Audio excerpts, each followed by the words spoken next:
How has playing video games affected your life for the better? Playing the original The Sims when it first came out, I was soon frustrated at the limited items of furniture available.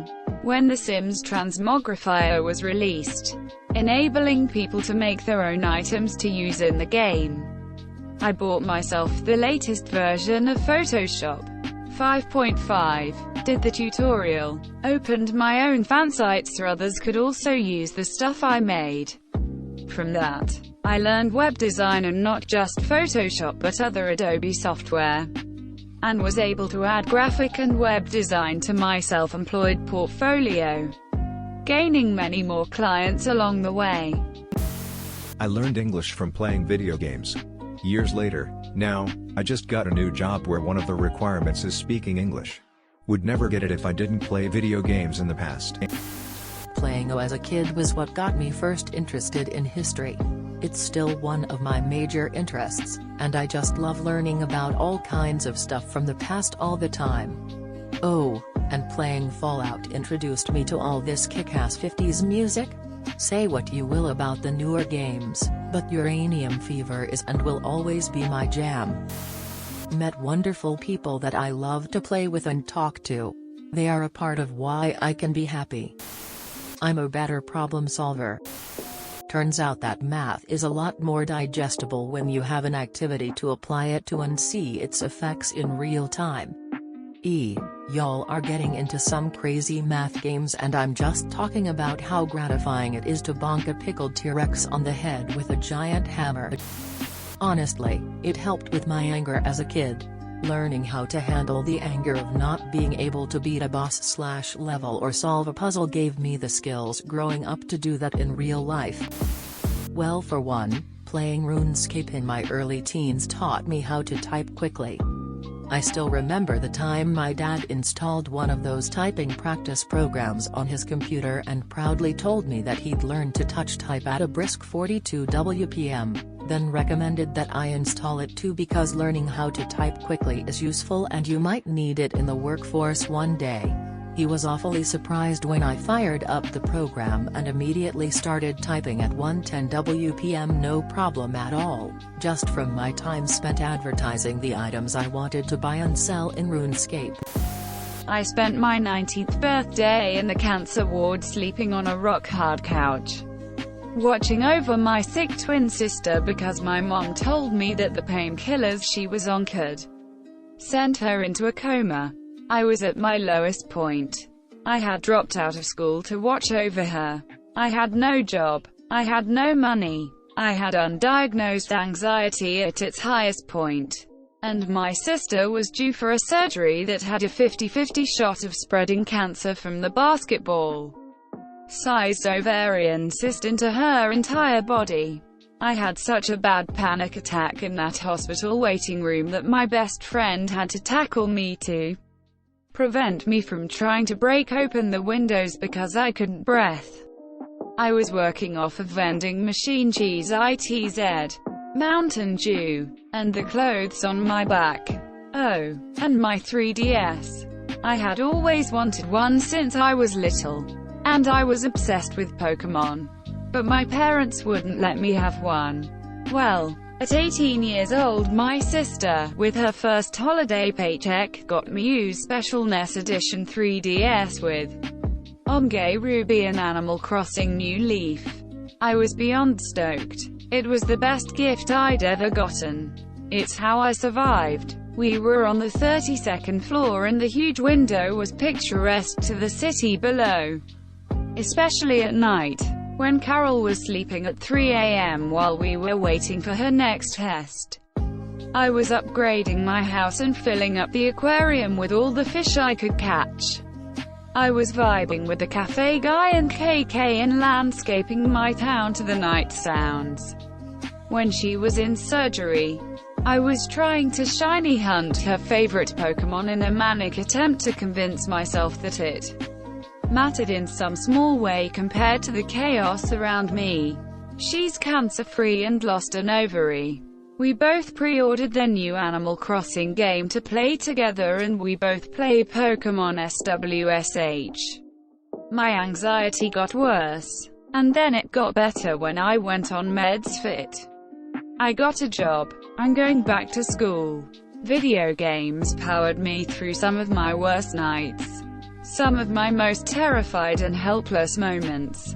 Because they provided an escape that allowed me to feel like, just for a while, that I was in control. That this was a safe space where I had the power to become whatever I wanted and could save everyone. Or maybe just catch a fuck ton of sea bass and still never complete a successful shiny hunt, lol. But also it was something that I could share with somebody else. Someone important. And make great and lasting memories. This isn't the only story. Hello RPGs and JRPGs giving me the worst hero complex.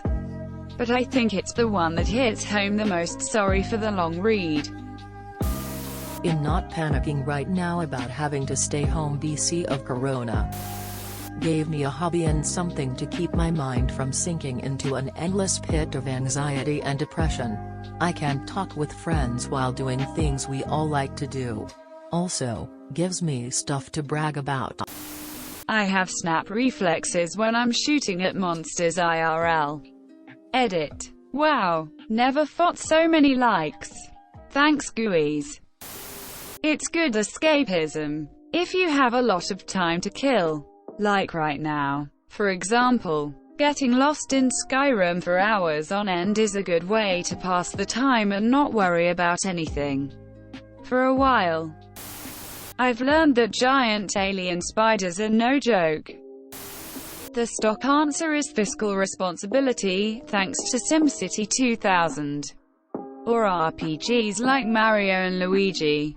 I learned never to spend more than I make. And always try to increase my savings rather than just keep a static buffer.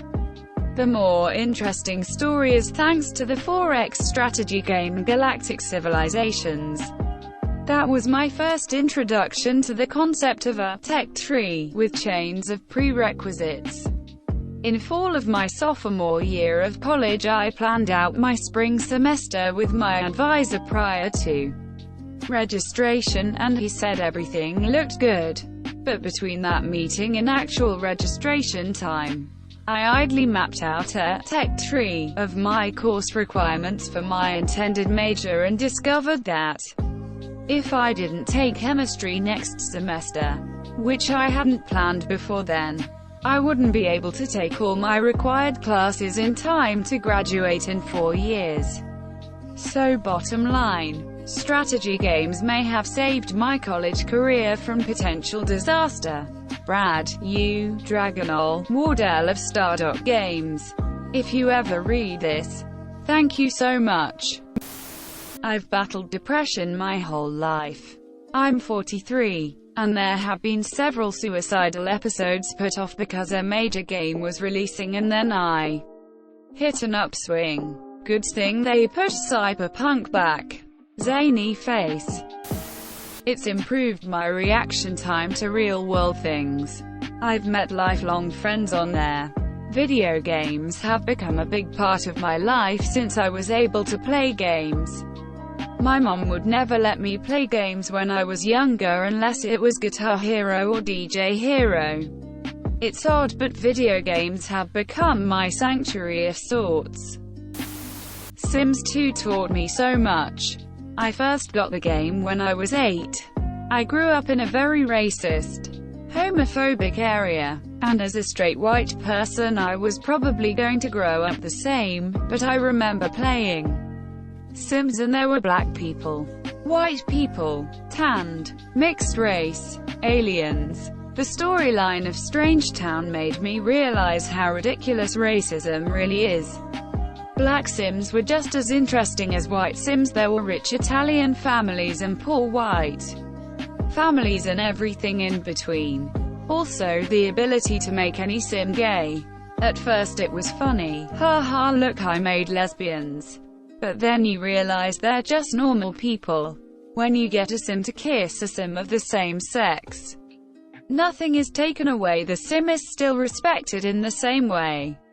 I think it really helped me understand the world from other people's perspective. It's probably one of the reasons I ended up getting into psychology. I also ended up learning to code through playing Sims and making my own mods when I was older. I'd say by this point I have a unique understanding of the game I just don't have with other games. In my master's degree, neuropsychology, we had to learn to create programs to use in MRI machines. It was the first time I was formally taught to code, and I was through each worksheet easily, because I had spent so many years making silly little mods in Sims 2, or correcting all the ridiculous glitches and errors the wildly unstable game threw my way in the 16 or so years it's been out. It's taught me to experiment and test theories by testing the boundaries of the game and what I can mod in, as well as work out code I'm unfamiliar with. I mean, I wouldn't say I was an expert or anything. Far from it. But considering I've only seen a handful of tutorials and outside of one coding class one took 2 years ago, I've never been taught it.